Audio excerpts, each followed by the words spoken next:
Hey church, we are so excited that you have joined us today for our daily devotional.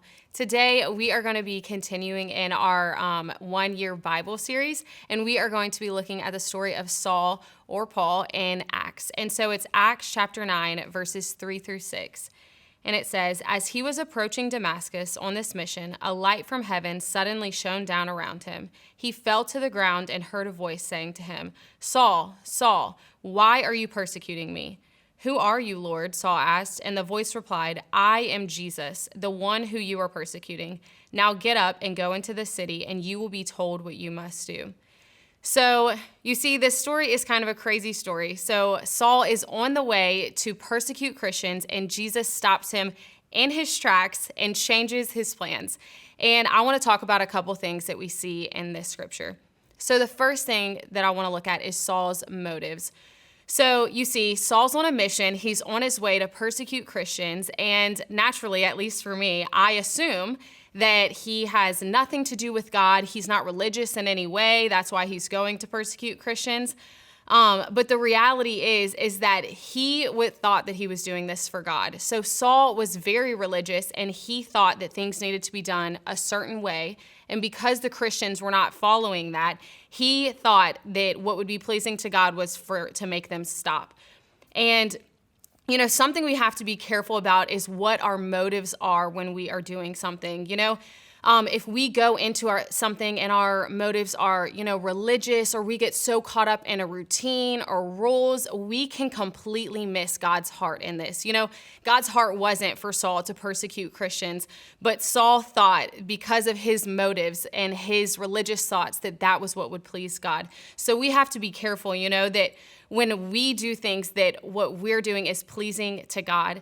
And then the next thing I want to look at is Saul's moment. And so, in this story, Jesus interrupts Saul as he's on his way.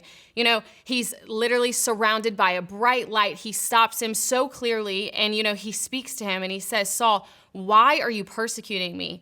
And Saul has this moment with Jesus. When God asks him, "Why are you persecuting me?" it makes Saul realize that what he's doing is not for God, it's actually against God.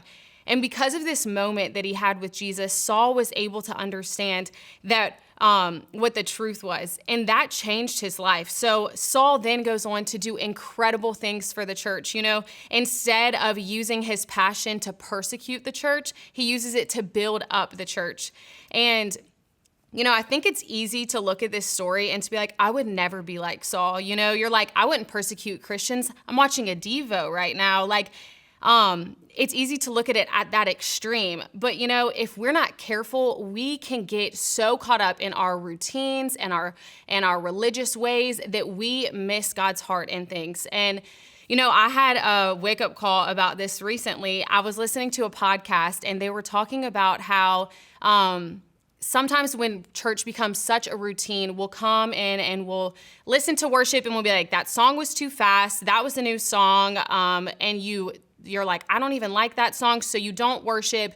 You say worship wasn't good today. You completely miss a moment that you could have had with God, all because of your routines and what pleases you. And if we aren't careful, we get so caught up in that we can miss a moment with God. We can miss what God's heart is in worship, which would be to worship him and to spend time with him, all because of our own routines.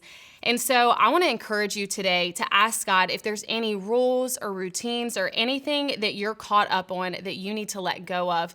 And I just want to encourage you in the fact that if God shows you anything, that it will only make your relationship stronger with him. So thank you so much for joining us today. Please like and share this video, and we will see you tomorrow.